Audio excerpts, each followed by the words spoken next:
এই দুনিয়ার সুখ আনন্দকে নষ্ট করে দেয় বার্ধক্য। মানুষ বুড়ো হতে চায় না। দেখবেন যে দাড়ি যার একটু সাদা হয়ে গেছে কত ভাবে ওইটার একটু লুকিয়ে রাখার ট্রাই করে, আছে না নাই? হ্যাঁ, এটারে কলপ দেয়, এটার কেউ মেহেদি দেয়, এটারে কেউ কেটে কুটে। এই যে আমারও তো পাকতেছে এদিক দিয়ে, এ তো আজ থেকে 5 বছর আগেও তো কুচকুচে দাড়ি ছিল, চুল ছিল, রং ধরা যৌবন জং ধরে শেষ। এই তো জীবন, this is the circle of life. এটাই লাইফ। এই যে পাকতেছে এইখানে পাকতেছে, দিস ইজ লাইফ। তো মানুষ বুড়ো হতে চায় না। এখন দেখবেন যে অনেক শ্যাম্পু বেরোইছে, শ্যাম্পু অ্যান্টি এজিং শ্যাম্পু। কি এজিং? Anti ageing. ক্রিম বের হয়েছে, ক্রিম অ্যান্টি এজিং ক্রিম। এটা বলে অ্যাট্রাকশন লাগায় আর কি, যেটা মাখলে মানুষ আর বুড়ো হয় না। এই শ্যাম্পু দিলে মানুষ আর বুড়ো হয় না। ভারতের একজন ধনকুবের আছে, নাম শুনেছেন না? মুকেশ আম্বানি। ওনার স্ত্রী নীতা আম্বানি, আমি একটা নিউজে দেখলাম যে তিনি গোল্ড ওয়াটার খেয়েছেন। 1 বোতল গোল্ড ওয়াটারের দাম মোস্ট লাইকলি $60,000 $60,000 1 বোতল গোল্ড ওয়াটার। কেন? এটা খেলে বার্ধক্যের ছাপ নাকি চেহারায় লাগে না। কিন্তু মানুষ যতই বয়স ধরে রাখতে চাক এই দুনিয়ার জামিনে, সে কি তার বয়স লুকাতে পারে? আমার কলিজা টুকরা সিলেট, আওয়াজ করে বলেন, এই দুনিয়ার জীবনে বয়সকে ধরে রাখা যাবে? আপনি অমর হবেন জান্নাতে, চির সুস্থ হবেন জান্নাতে। আপনি যদি চির যৌবন থাকতে চান, চির যুবক, এটা পাবেন জান্নাতে। সুবহানাল্লাহ বলেন। ওই জান্নাতে আপনি যেতে চান তো? চান?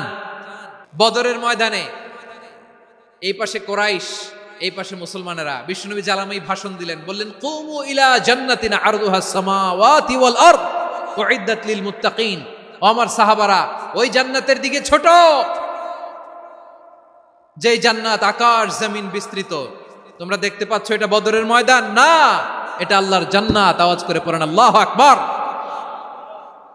বিশ্বনবী বললেন, ছোট ওই জান্নাতের দিকে, যে জান্নাতের বিস্তৃতি আকাশ জমিন বিস্তৃত।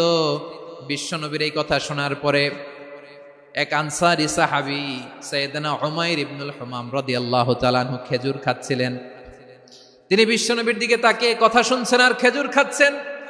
যখন বিশ্বনবী বললেন জান্নাতের দিকে ছোট, যে জান্নাত আকাশ জমিন বিস্তৃত, বিশ্বনবীর কথা শোনা মাত্র সাইয়েদনা উমাইর ইবনুল হুমাম বললেন বাহ বাহ।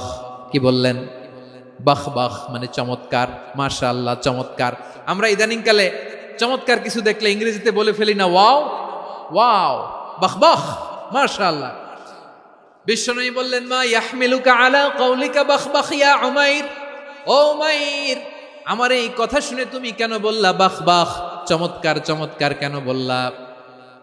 সাইয়েদনা উমাইর ইবনে হুমাম রাদিয়াল্লাহু তাআলা আনহু বললেন, ইয়া রাসূলুল্লাহ, আপনার এই কথা শুনে আমি বড্ড খুশি হয়েছি, আর আমি প্রত্যাশা করছি আমি যদি ওই জান্নাতের মালিক হতে পারি তাহলে কতই না ভালো হতো। সুবহানাল্লাহ বলেন। বিশ্বনবী বললেন, ছোট এই জান্নাতের দিকে, যে জান্নাত আকাশ জমিন বিস্তৃত। আপনার এই চমৎকার মুখনিসৃত কথা শুনে আমার হৃদয়ের মধ্যে জান্নাতি হওয়ার বাসনা জেগে উঠলো, এজন্য বলেছি বাহ বাহ, আমি যদি ওই জান্নাতে যেতে পারতাম কতই না ভালো হতো। উমাইরের কথা শুনে বিশ্বনবী বললেন, ঠিক আছে উমাইর, জান্নাতে ঢোকার জন্য, এই জান্নাতের অধিবাসী হওয়ার জন্য যেহেতু তোমার এত আকাঙ্ক্ষা, আমি বলে দিলাম আনতা মিন আহলিহা, তুমি আল্লাহর ওই জান্নাতের অধিবাসী হবা। যাও উমাইর, তুমি ওই জান্নাতের অধিবাসী, ওই জান্নাতে তুমি ঢুকবা, তুমি জান্নাতি। তার মানে সহজ কথায় তুমি জান্নাতি। সুবহানাল্লাহ বলেন। যখনই বিশ্বনবী বললেন জান্নাতি, সাইয়েদনা উমাইর রাদিয়াল্লাহু তাআলা আনহু খেজুর খাচ্ছিলেন আর মনে মনে ভাবে, বিশ্বনবী যখন ওয়ারেন্টি দিয়েছে, বিশ্বনবী যখন গ্যারান্টি দিয়েছে আমি জান্নাতে যাব, তাহলে হাতে তো এখনো 3টা খেজুর বাকি। এই 3টা খেজুর যদি খাই তাহলে জান্নাতে ঢুকতে দেরি হয়ে যাবে। সুবহানাল্লাহ পড়েন। হাতে কয়টা খেজুর? 3টা খেজুর। বিশ্বনবী বললেন, উমাইর আনতা মিন আহলিহা, তুমি ওই জান্নাতের অধিবাসী, তুমি জান্নাতি। উমাইর চিন্তা করলেন, আমি জান্নাতি, নবীর মুখ দিয়ে যখন বেরোইছে ওই জান্নাতে তো আমার ঢুকতেই হবে, কিন্তু হাতে 3টা খেজুর খেয়ে যদি জিহাদের ময়দানে যাই তাহলে জান্নাতে যেতে তো দেরি হয়ে যাবে। এই চিন্তা আসা মাত্রই খেজুর 3টাকে তিনি ছুঁড়ে মারলেন, তলোয়ার বের করে আল্লাহু আকবার বলে বদরের ময়দানে ঝাঁপিয়ে পড়লেন আল্লাহর শত্রুদেরকে কচুকাটা করে এক পর্যায়ে শাহাদাতের সুধা পেয়ে নিজেও জান্নাতি হয়ে গেলেন। পড়েন সুবহানাল্লাহ। প্রিয় ভাইরা, সূরাতুল আহজাবের ৪৫ এবং ৪৬ নম্বর আয়াত আমি তেলাওয়াত করেছি, যেখানে আল্লাহ তাআলা বিশ্বনবীর ৫টি বৈশিষ্ট্যের কথা বলেছেন। কয়টি? সবাই বলুন আওয়াজ করে, কয়টি? ৫টি বৈশিষ্ট্যের কথা আল্লাহ তাআলা এই আয়াত দুটিতে উল্লেখ করেছেন। বিশ্বনবী সাল্লাল্লাহু আলাইহি ইসলামের জীবনী, ওনার বায়োগ্রাফি নিয়ে কথা বলাটা দুষ্কর, কারণ এটার কোনো শেষ নাই, কুল নাই, কিনারা নাই, বিয়ন্ডলেস, বাউন্ডলেস, বটমলেস। সুবহানাল্লাহ বলেন। কারণ তিনি তো এমন নবী যিনি হ্যাঁ বললে এটা শরীয়তে হালাল হয়ে যায়। নবীর মুখ দিয়ে যদি বের হয় হ্যাঁ, নাম, ইয়েস, তাহলে এটা হালাল। ঠিক কিনা বলেন? এ নবীর মুখ দিয়ে যদি না বের হয় যে না, নো, তাহলে এটা শরীয়তে হারাম হয়ে যায়।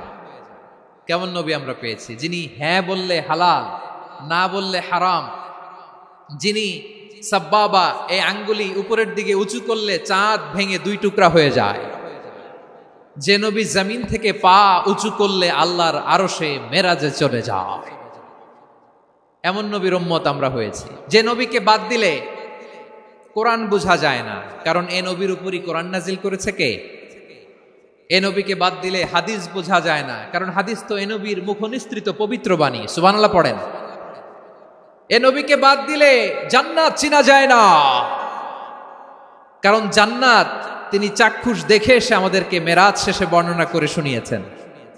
এ নবীকে বাদ দিলে জাহান্নাম চেনা যায় না, এ নবীকে বাদ দিলে আমার রবকে চেনা যায় না। ঠিক কিনা বলেন? তো বিশ্বনবীর 5টি বৈশিষ্ট্যের কথা আল্লাহ তাআলা এই সূরাতে উল্লেখ করেছেন। আল্লাহ রাসূল সাল্লাল্লাহু আলাইহি ওয়াসাল্লাম যখন মক্কাতে দাওয়াত দিচ্ছিলেন, মক্কার কুরাইশরা নানাভাবে বিষ্ণু ঈসা ইসলামকে কষ্ট দিচ্ছিল, নানাভাবে ট্যাগিং করছিল, মিথ্যা অপবাদ দিচ্ছিল। কখনো কখনো তারা বিশ্বনবীকে বলছিল মিথ্যাবাদী, কাযযাব। কখনো বলছিল যে তুমি হচ্ছে জাদুকর, সাহির। কখনো বলেছে শায়ের, মুহাম্মদ তুমি কবি। কখনো বলেছে কাহেন, মুহাম্মদ তুমি গণক।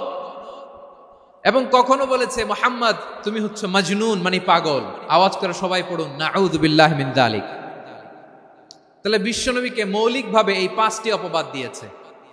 আমার কলেজা টুকরা সিলেটের ভাইরা, বিশ্বনবীর ব্যাপারে মিথ্যা অপবাদ মৌলিকভাবে দিয়েছে কয়টি? 5টি। বলেছে তুমি মিথ্যাবাদী, বলেছে তুমি গণক, তুমি কবি, তুমি পাগল, তুমি জাদুকর। বিশ্বনবীকে যে এই 5টি অপবাদ দেয়া হলো, আল্লাহ তাআলা এটা সহ্য করেননি। এই 5টি অপবাদের বিপরীতে আল্লাহ তাআলা বিশ্বনবীর 5টি চমৎকার বৈশিষ্ট্য উল্লেখ করে সূরাতুল আহজাবের 2টি আয়াত নাজিল করেছেন। আওয়াজ করে পড়েন আল্লাহু আকবার। 5টি চমৎকার বৈশিষ্ট্য সূরাতুল আহজাবের ভেতরে রব্বুল আলামিন উল্লেখ করে আমাদেরকে জানিয়ে দিচ্ছেন, ইয়া আইয়ুহান নাবিয়্যু ইন্না আরসালনাকা শাহিদান ওয়া মুবাশশিরান ওয়া নাযীরা ওয়া দাঈয়ান ইলাল্লাহি বিইذনিহি ওয়া সিরাজাম মুনীরা। পড়েন আল্লাহু আকবার।